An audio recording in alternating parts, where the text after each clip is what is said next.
Imagine waking up one morning to find your house both familiar and utterly foreign.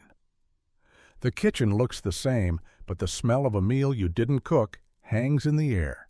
The TV is on, showing programs from a different decade. You reach for the light switch, and nothing happens. Outside, everything seems normal, but inside, time feels tangled, like two lives are happening at once. This isn't science fiction. It's the story of a house in Salem, Oregon, where two families, one living, one long deceased, coexist in parallel realities. Across the world, incidents like this have been quietly documented for decades. Some are subtle, a flicker in the corner of the eye, a feeling of being watched, a familiar place acting strangely unfamiliar. Others are more pronounced, whole neighborhoods aging at different rates, forests where people meet future versions of themselves, or cities replaced by their undamaged counterparts from a timeline that never suffered tragedy. These stories have long lived in the margins of our understanding, filed under folklore, hallucination, or scientific anomalies.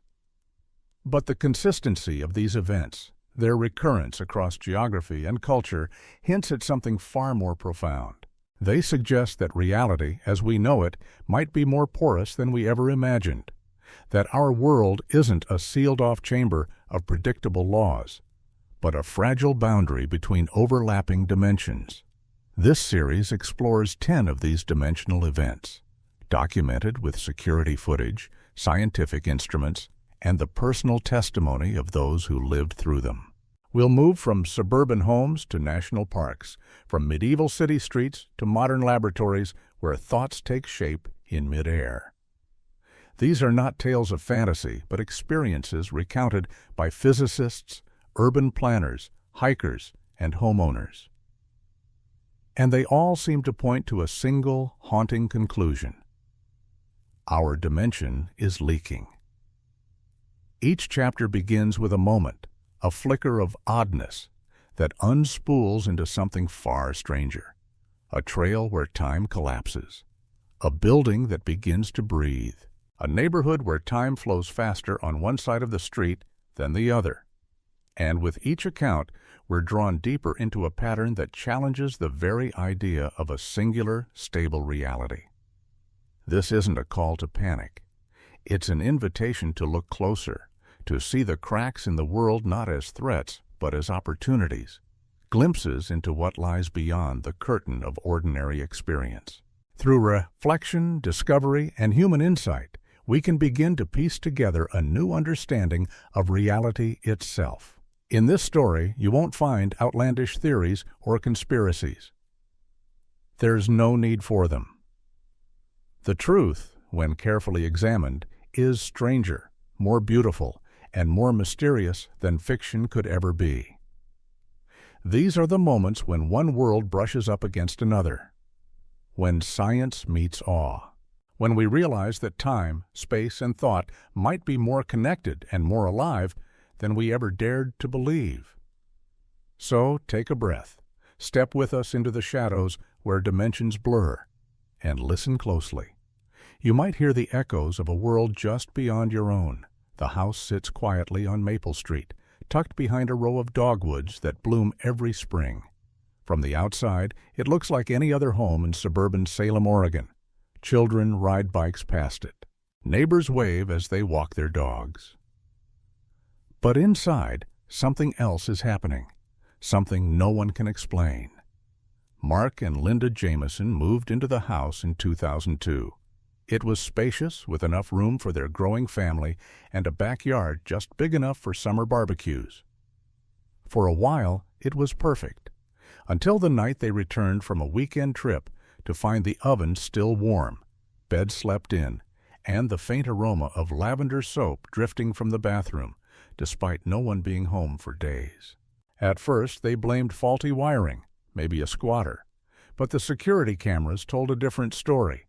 Footage showed a family, the Morrisons, moving through the house with casual familiarity, preparing meals, watching TV, tucking children into bed. The strange part? The Morrisons had died in a car accident in 1987. they hadn't returned as ghosts. They looked older, lived in. Their lives had clearly continued, just not in our reality. Dr. Elena Vasquez, a quantum physicist at Oregon State, became involved after hearing about the footage. She introduced the idea of dimensional bleeding, a temporary overlap between two realities, where alternate versions of events unfold side by side. Her research showed that these episodes, lasting anywhere from 4 to 18 hours, happened randomly, but were tied to specific environmental conditions, temperature shifts, electromagnetic interference, and sometimes a particular sense of stillness in the air. During these overlaps, both families seemed to inhabit the same house at the same time, yet remained invisible to one another. Occasionally, the Jamesons reported strange sensations, a sudden chill, the sound of footsteps overhead, or the eerie feeling of being watched. Meanwhile, the Morrison family, if the footage is to be believed, aged in real time, their lives unfolding in a world where tragedy never struck. In one video clip, Robert Morrison, now gray-haired, helps his adult daughters bring their own children into the home. They laugh, they talk about the weather, they make dinner. All of it entirely normal, except for the fact that they shouldn't be there. Researchers compared the footage to old family photos provided by surviving Morrison relatives. The resemblance was undeniable. What's more, audio recordings captured snippets of conversation that included references to smartphones, modern political events, even slang that didn't exist in the 1980s. It suggested that this alternate dimension was receiving some kind of bleed-through from our reality as well. Other homes with traumatic histories have since reported similar phenomena, hinting that these dimensional overlaps may not be isolated incidents. Some scientists believe trauma acts like a scar in the fabric of reality, thinning the boundary between timelines. Where life ended abruptly, another version may have continued, and under the right conditions, those stories slip into view. The Jameson house is more than just a curiosity. It's a living document, a space where two outcomes coexist, one of loss, one of continuation, and it raises a question that lingers like a whisper in an empty hallway. If alternate versions of our lives are unfolding right now, quietly, invisibly, what other parts of ourselves are still out there, living the lives we never got to finish? At first glance, the trail in Olympic National Forest looks like any other. Towering evergreens line the narrow path.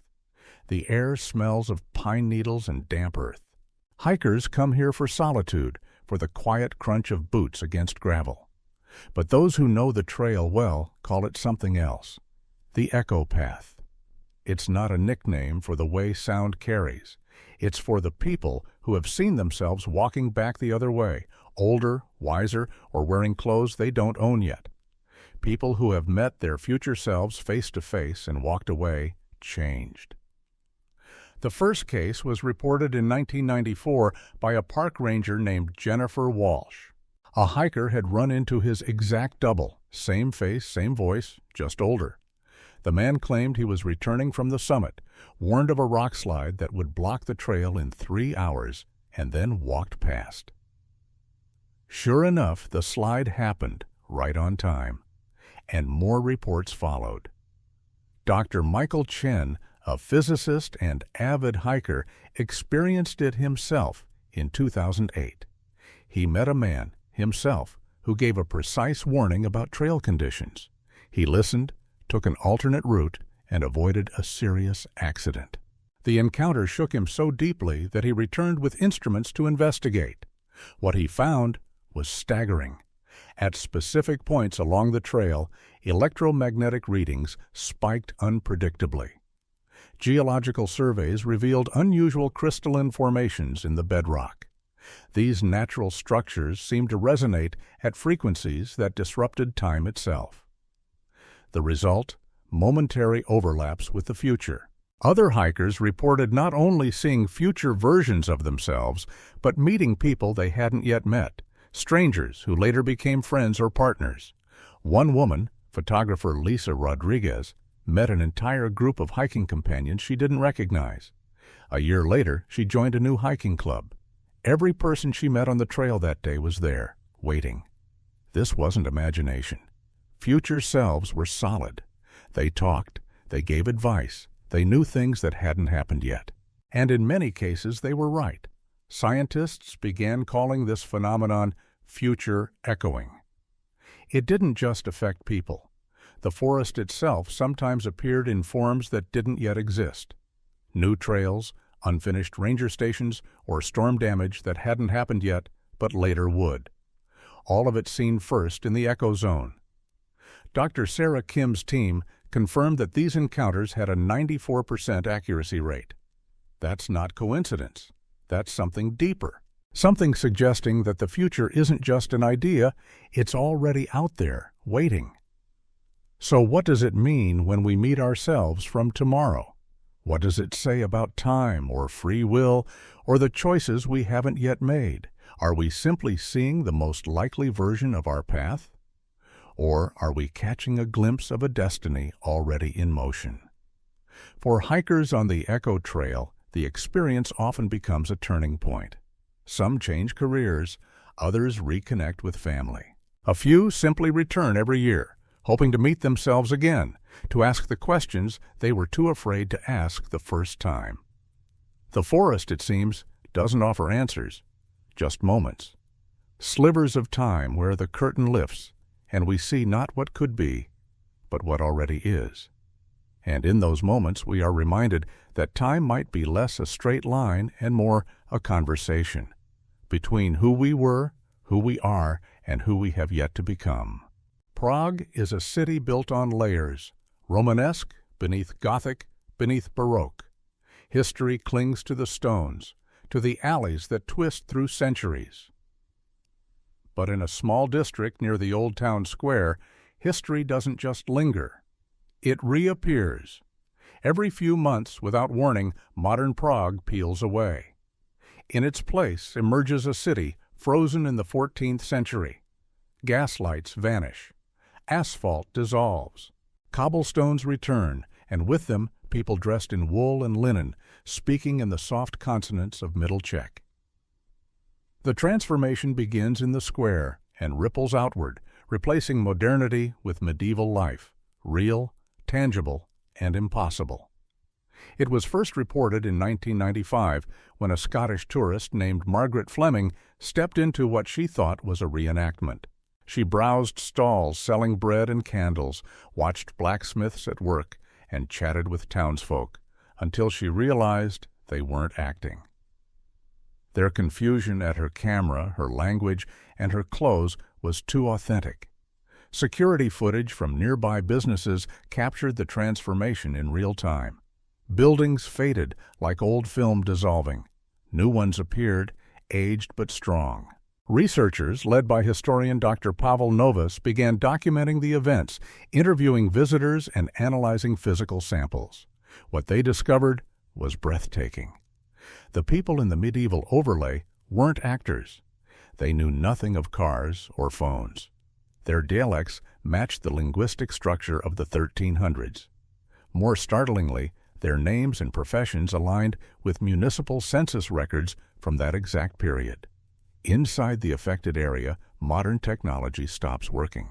Phones lose signal, batteries drain, watches spin wildly or stop altogether. But the medieval world functions perfectly. Bakeries sell fresh bread, taverns serve warm ale, and every cobblestone seems worn by real use, not set design. Visitors sometimes return with objects, coins, textiles, hand-forged tools. Lab analysis confirms they're made with materials and techniques accurate to the medieval period, right down to the trace minerals found in 14th century Bohemian iron. Why does this happen? The leading theory suggests these events are dimensional overlays, moments when a past version of Prague bleeds through the present. Meteorological data shows that these shifts correlate with specific weather conditions, particularly atmospheric pressure and electromagnetic fields. During these conditions, the veil between timelines seems to thin. Dr. Novus believes we're not just glimpsing history, we're stepping into it. The people in the medieval version live their lives unaware of the shift. To them, we're the ghosts, flickering at the edges of perception. These overlays don't last long, maybe 30 minutes, sometimes a few hours. But for those who witness them, time stretches. It feels like a dream lived awake, one where history breathes and the past becomes tactile, scented with smoke and bread and sweat. Perhaps what's most unsettling is not the realism, but the suggestion that the past is not behind us at all. It's still here, running alongside us, waiting for the right conditions to surface. And if history can return, unchanged and alive, what else might be lingering just beyond our senses? In Prague, the city of 100 spires, time has learned how to fold. And through those folds, another world peers back. Curious, familiar, and hauntingly alive. Duluth, Minnesota isn't the kind of place that usually makes headlines. It's a small town with wide streets, modest homes, and a sense of stillness that makes you think time moves slower there. But in Duluth, time doesn't just move. It splits. It began subtly in 2001. Longtime resident Frank Morrison visited the street where he grew up, only to find houses that hadn't existed since the 1918 Cloquet fire. Not ruins, restored buildings, intact and lived in, with fresh curtains in the windows and children playing outside.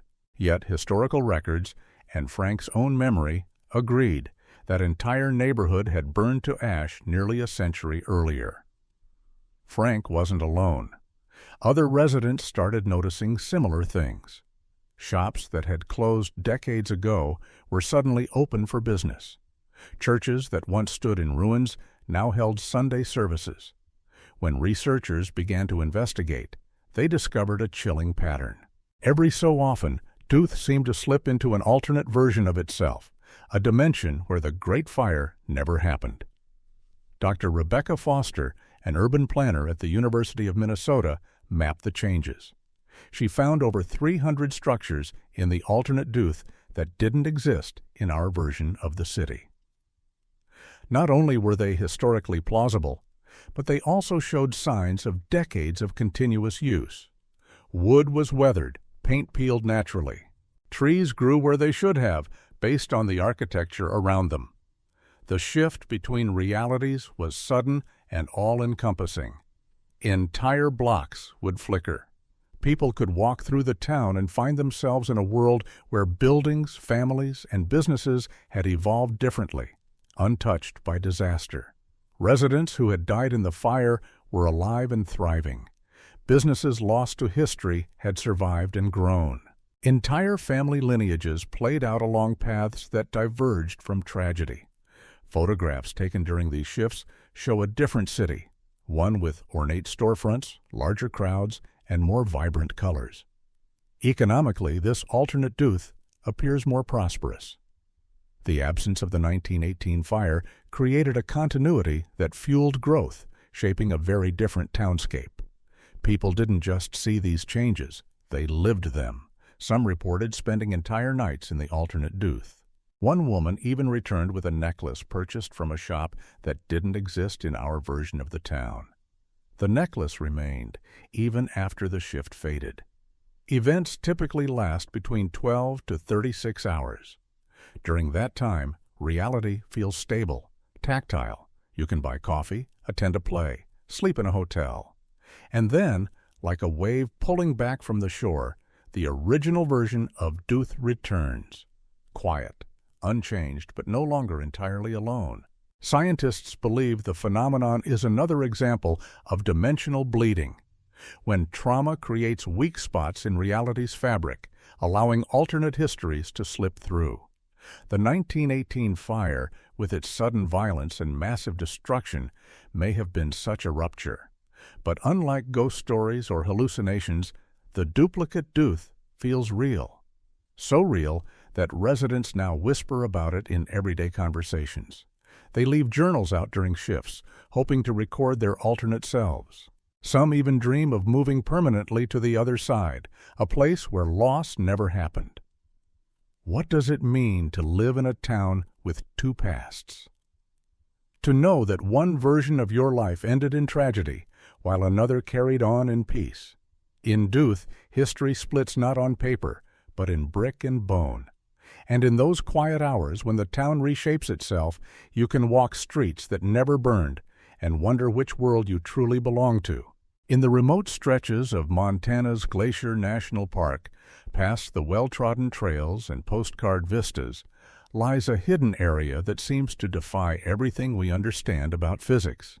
Here, water runs uphill, fire freezes instead of burns, and objects fall not down, but toward the sky. It's known among researchers as the backwards physics zone, and stepping into it feels like entering a world turned inside out.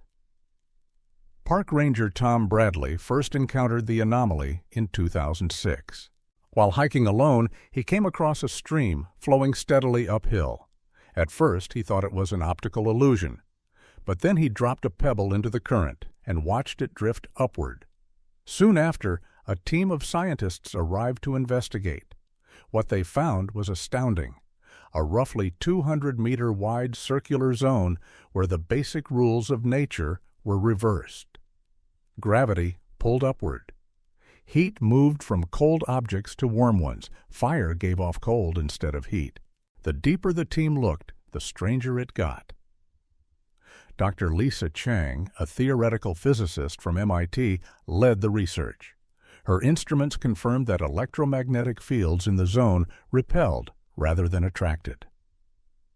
Entropy, or the natural tendency toward disorder, seemed to reverse.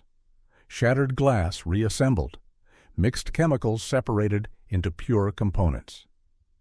Machines that broke outside the zone began to function again once brought inside. Inside the zone, cause and effect don't behave as expected. Time feels slippery. Observers report feeling like they're remembering something that hasn't happened yet, or forgetting something that just did.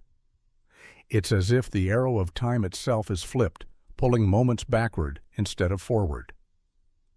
Even more unnerving, the boundaries of the zone are razor sharp. One moment, you're in the normal world. The next, you're weightless. Visitors describe reaching out and feeling gravity change mid-gesture, one hand heavy, the other light. Military and aerospace agencies took notice, intrigued by the zone's potential for energy and propulsion systems. A battery placed in the zone begins to recharge itself. Electronics run backwards, undoing processes instead of performing them. But the most mysterious aspect? It's growing. Slowly, about 1 meter per year, but consistently. Researchers aren't sure why or how far it will spread. Local indigenous elders have stories that predate modern records.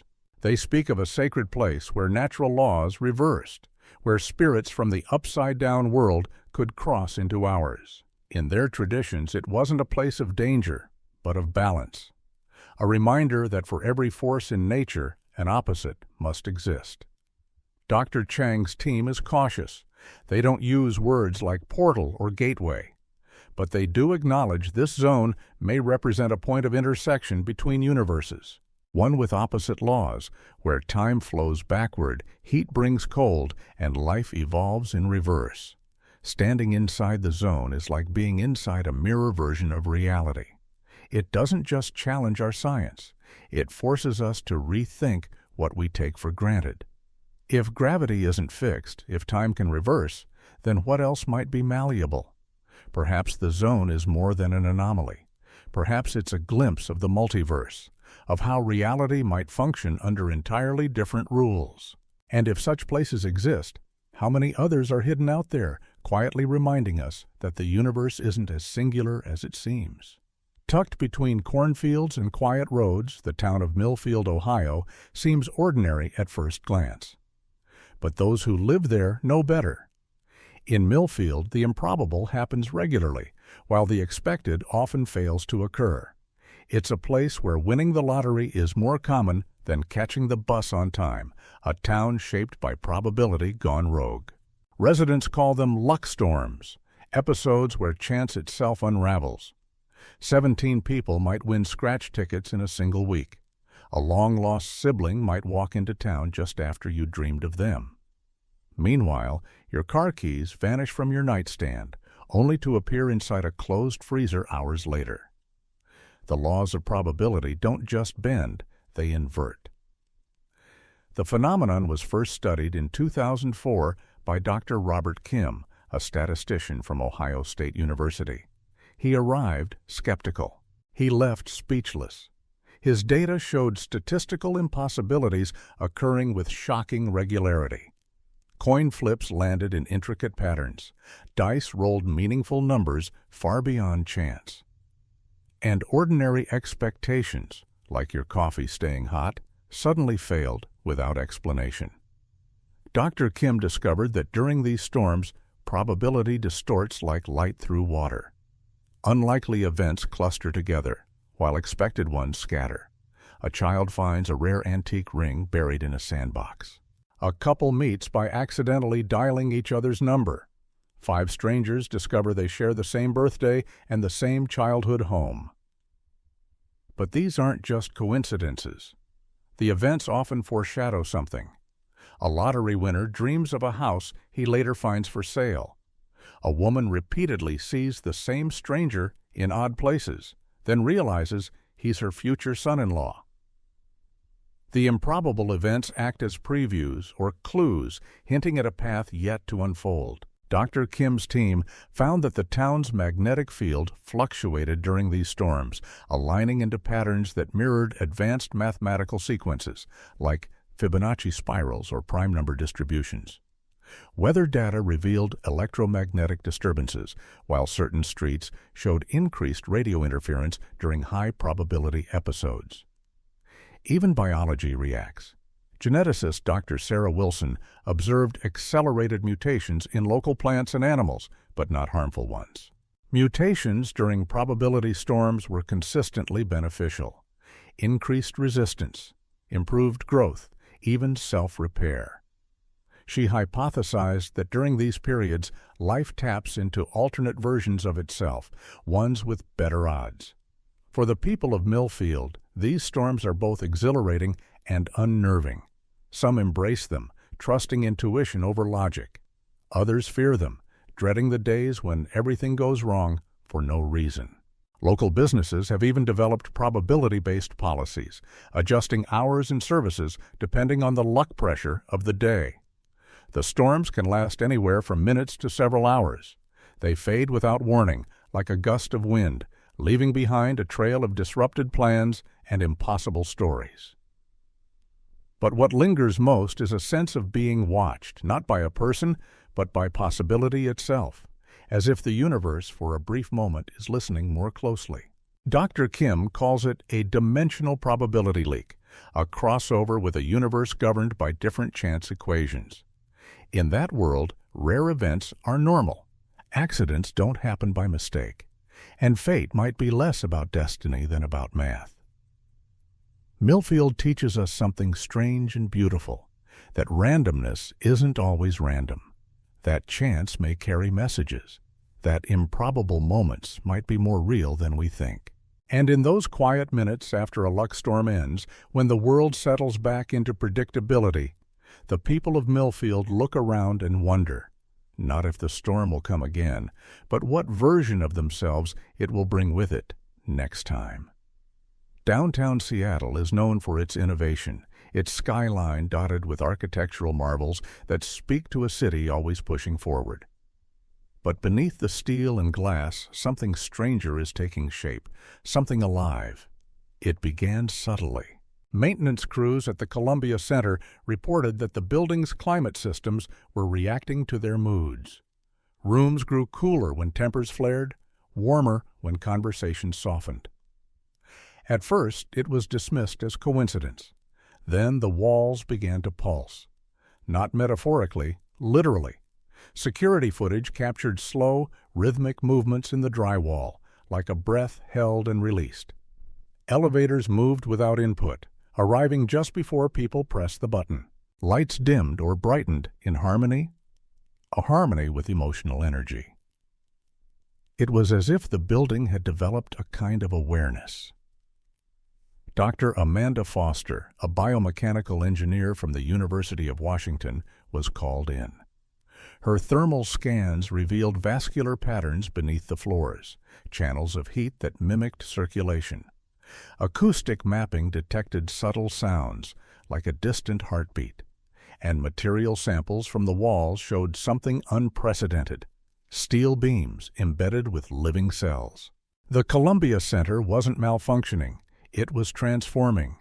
Further testing confirmed that parts of the building had developed biological traits. Concrete showed signs of growth. Insulation regenerated like skin. Glass surfaces changed their transparency based on emotional cues from nearby people. Somehow, the materials were reorganizing into a living architecture, structures with nervous systems, memory, and what might even be personality. This wasn't isolated. Over time, neighboring buildings began showing similar symptoms. One skyscraper adjusted its ventilation in response to a frequent visitor's anxiety. Another altered its hallway acoustics to muffle the cries of a colicky infant who lived on the 15th floor.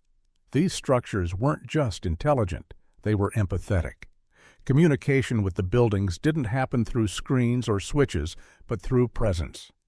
Regular visitors reported that their intentions were understood. A thought about needing warmth brought heat. A stressful day brought softer lighting. And over time, the buildings remembered. They responded more quickly, more specifically, like a home, learning the rhythms of its inhabitants. Independent labs verified that the biological materials were real. The steel showed trace proteins. The wiring pulsed with something resembling synaptic activity. And yet, structurally, the buildings remained sound, stronger even. Their ability to self-repair meant they needed less maintenance. Their energy efficiency surpassed the best green designs. They were evolving into something better. Where did this come from? The leading theory is that we're seeing a slow bleed through from a dimension where architecture developed organically, where buildings are grown, not built, and where cities live and breathe like forests. Somehow, contact with our world has initiated a quiet conversion, beginning with the most complex structures and moving outward. Seattle, always at the edge of the future, may now be standing on the edge of something even greater, a living urban ecosystem. Not everyone is comfortable with this. Some fear what happens when a building feels pain. Others question the ethics of living inside something that might be conscious. But many have come to feel a strange comfort in their living spaces, like being held, like being understood. What does it mean when our creations begin to reflect us, not just in shape, but in feeling? When the places we inhabit start responding, adapting, even caring, perhaps the line between the built environment and the natural one isn't as fixed as we thought. Perhaps, in time, cities will no longer be things we live in, but beings we live with. It was supposed to be just another lab, quiet, sterile, tucked inside the Stanford Research Institute. But something about this room felt different. Researchers began noticing it in 2007.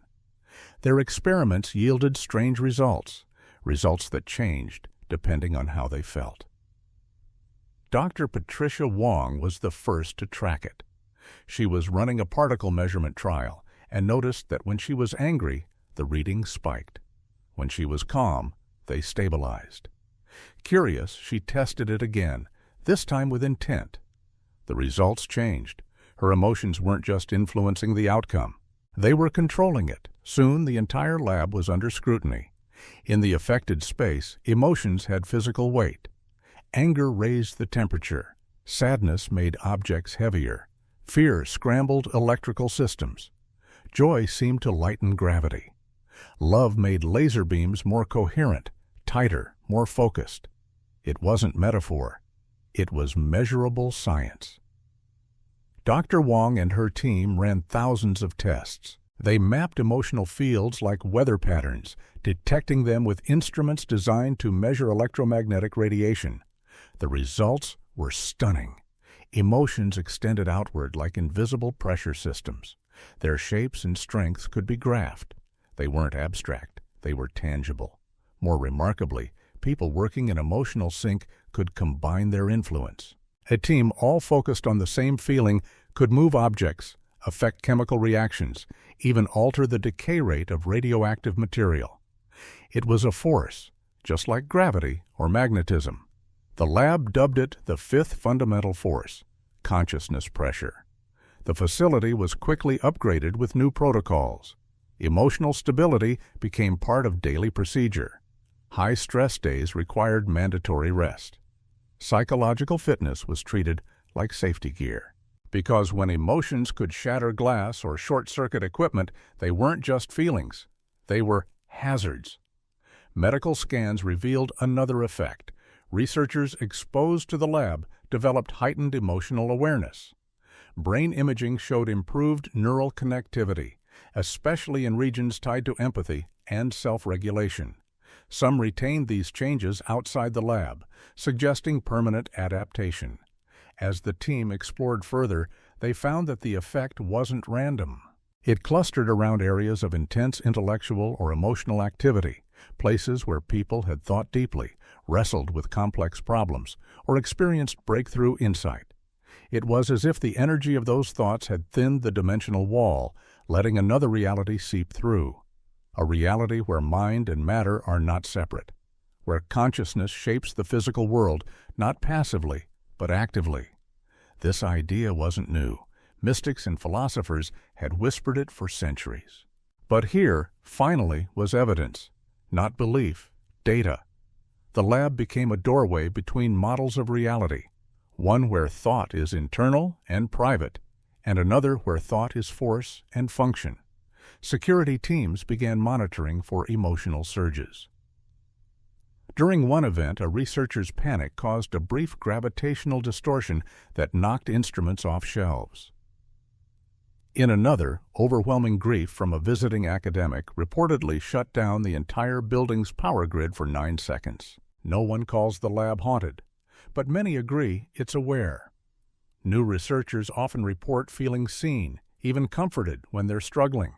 Some say the lab itself responds, offering stability when emotions run wild or clarity when doubt creeps in. The Emotion Physics Lab is not just a place of science. It's a mirror, one that reflects what we feel, not in metaphor, but in mass and motion.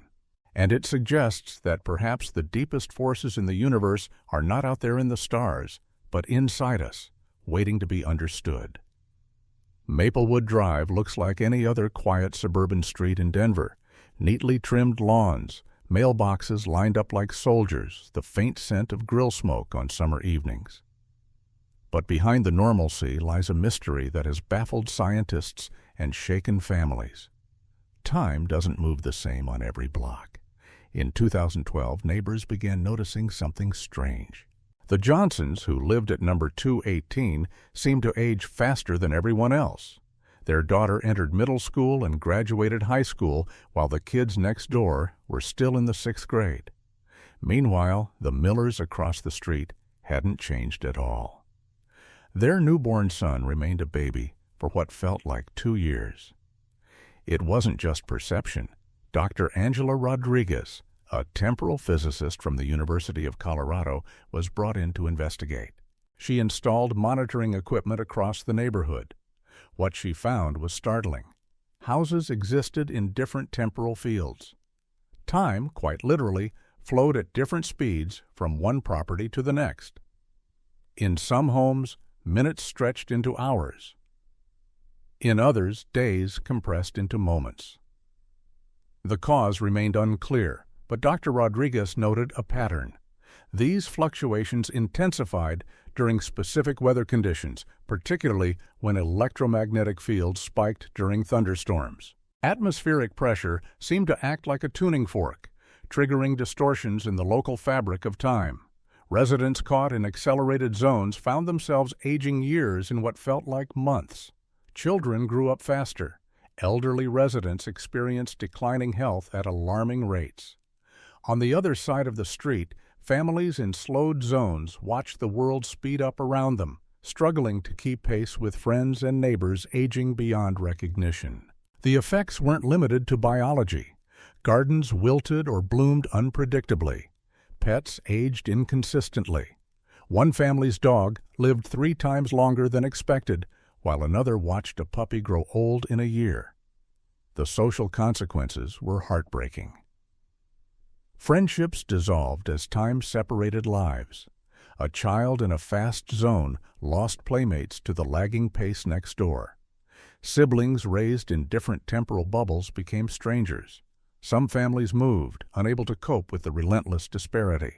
Others adapted, marking calendars according to their personal time flow, trying desperately to stay in sync with the outside world. Real estate values plummeted. Who wants to buy a house where you might lose 5 years in 5 months, or live in slow motion while the world races ahead? Emergency services struggled too. Response time became meaningless. Paramedics might arrive instantly by our clocks, but hours too late in an accelerated home. Dr. Rodriguez theorized that the neighborhood had become a temporal fault line where overlapping timelines bled into each other. The cause might be dimensional, an intersection point where alternate realities, each with its own temporal rhythm, converge. When certain environmental conditions align, the barriers thin, and homes fall under the sway of a different temporal flow. To date, no solution has been found.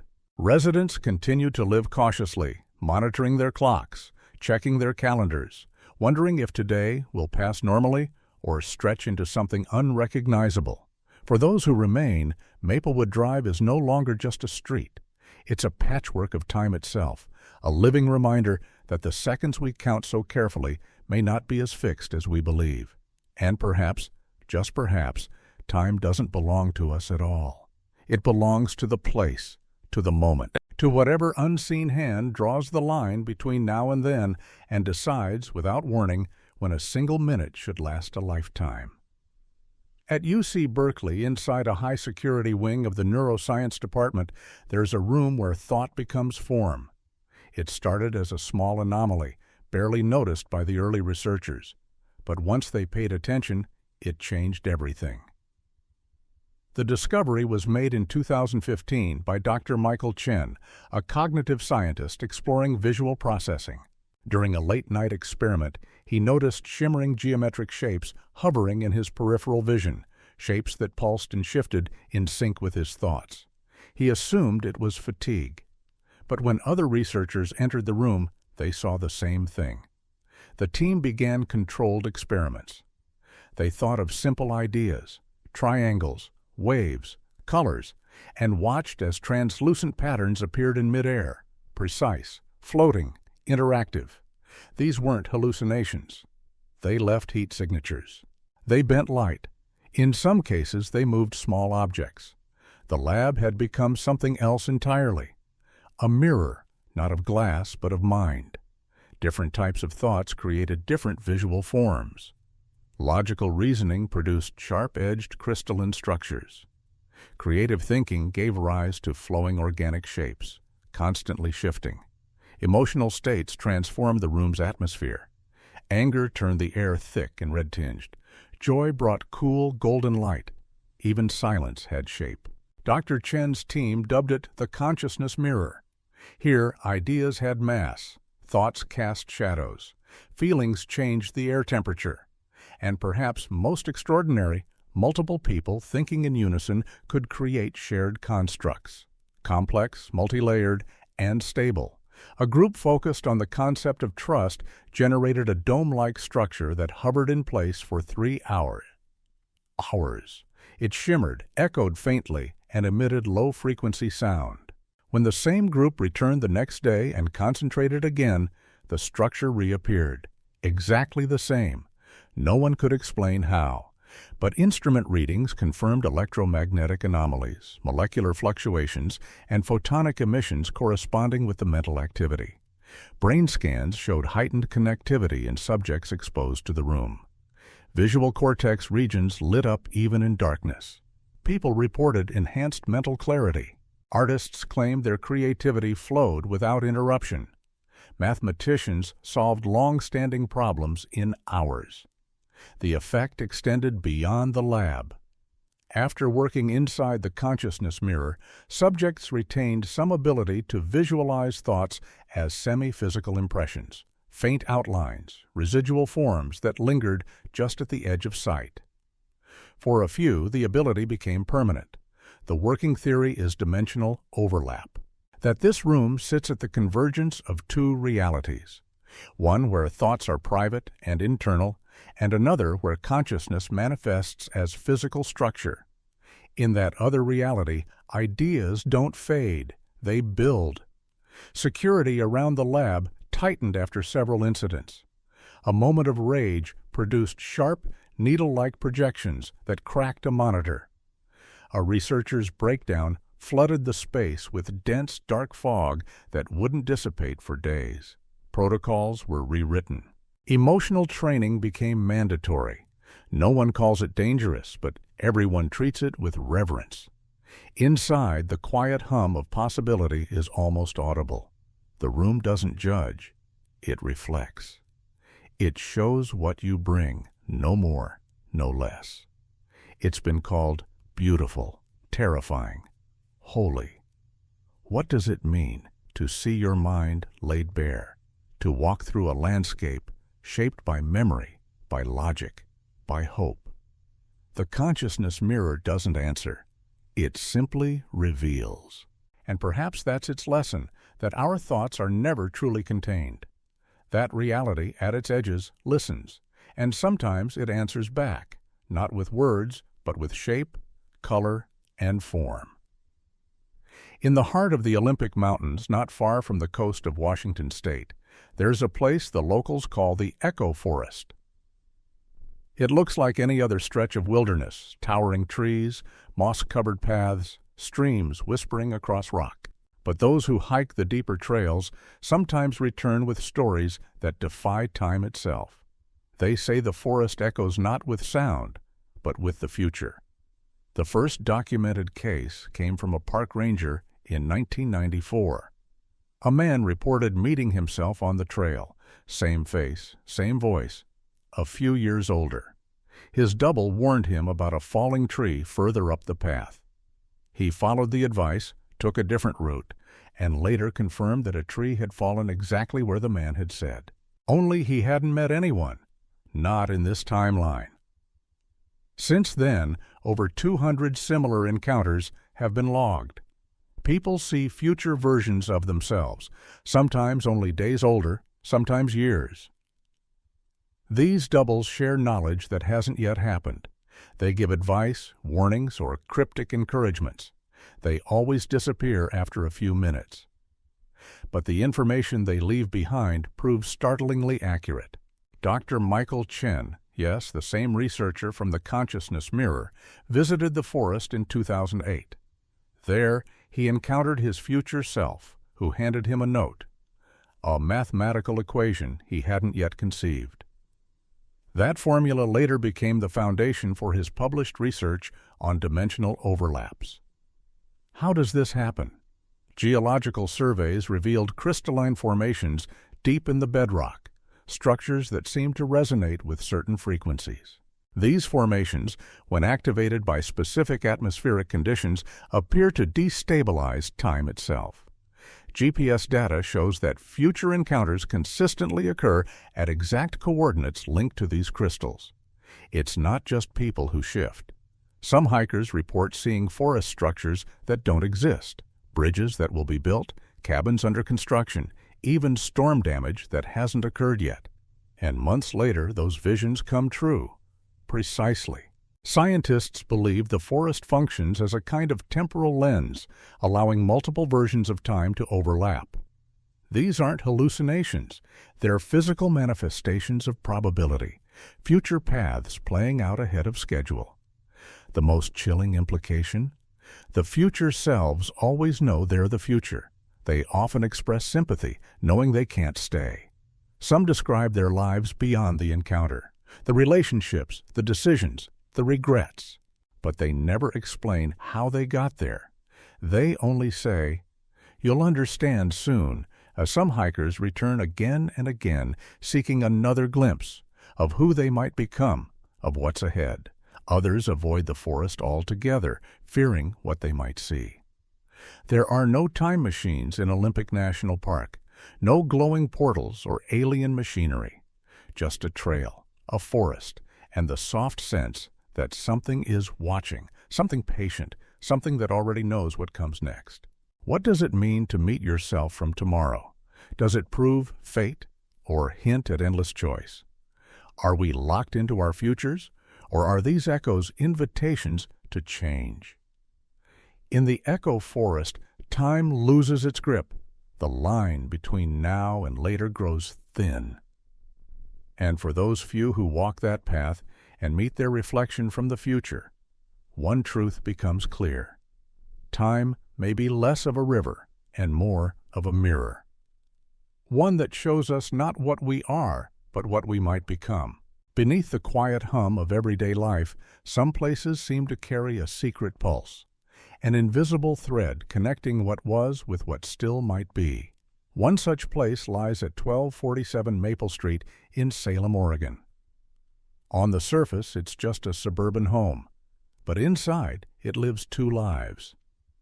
Mark and Linda Jameson moved in with their teenage children, expecting comfort, routine, and maybe a bit of peace. What they got was something else entirely. Unseen footsteps, warm ovens that hadn't been used, televisions left running when no one was home, and then the footage. Security cameras installed to catch a possible intruder captured instead a family, Robert and Susan Morrison, with their twin daughters, moving through the home as if they never left, cooking, laughing, reading bedtime stories. But the Morrisons had died in 1987. Their lives were supposed to be over, yet on the tape they had aged. Robert's hair had grayed, the daughters had grown up, they even returned with children of their own. The scenes were calm, domestic, strangely ordinary, and completely impossible. Dr. Elena Vasquez, a quantum physicist from Oregon State, was brought in to study the phenomenon. She called it a dimensional bleeding event. In simple terms, the boundaries between two realities were leaking. The Jamesons were sharing space, not with ghosts, but with another version of their home, from a timeline where the Morrison family never died. These events didn't happen constantly. They arrived like weather, sudden, brief, and unpredictable. Sometimes 4 hours, sometimes 18. During those periods, both families occupied the same house, unaware of each other. The Jamesons would feel cold spots, electronics would glitch, and shadows would move just outside their line of sight. Meanwhile, the Morrisons carried on their lives, uninterrupted. Audio recordings captured strange details. Conversations about smartphones, social media, and elections that hadn't yet occurred when the Morrisons supposedly died. It was clear their world wasn't frozen in 1987. It had kept evolving right alongside ours. The implications were staggering, not just for the Jamesons, but for science. If lives could continue in parallel dimensions and occasionally leak into ours, what else might be out there? What other homes, other families, other decisions? Reports surfaced of similar phenomena in other houses where tragedy had struck. Places where families died suddenly. Fires, accidents, disappearances. And in some of those places, people saw shadows of other lives, lives that might have been. Lives still unfolding somewhere just out of reach. Dr. Vasquez's theory was radical but elegant. Traumatic events rip holes in the fabric of time, not just in our hearts, but in the universe itself. And sometimes those holes bleed. Not blood, but memory. Not pain, but possibility. The Jamesons still live in the house. They've come to terms with it, in a way. They've watched the Morrison daughters grow up. They've seen glimpses of holidays, birthdays, quiet Sunday mornings, always out of sync. Always just beyond touch. They don't call it haunted. They call it shared. And perhaps that's the most profound truth hidden in these leaks. Not fear, but connection. A reminder that the people we lose might not be lost at all, that somewhere in some other fold of reality, they're still living, still laughing, still waking up to warm ovens and familiar voices. And maybe, just maybe, every now and then, they're looking back at us too. So what does it all mean? 10 stories scattered across forests, cities, neighborhoods, and laboratories. Each one seemingly impossible, yet grounded in witness accounts, scientific measurements, and physical evidence. We've seen houses that flicker between timelines, trails where tomorrow walks beside you, buildings that breathe, and streets where time forgets how to move in a straight line.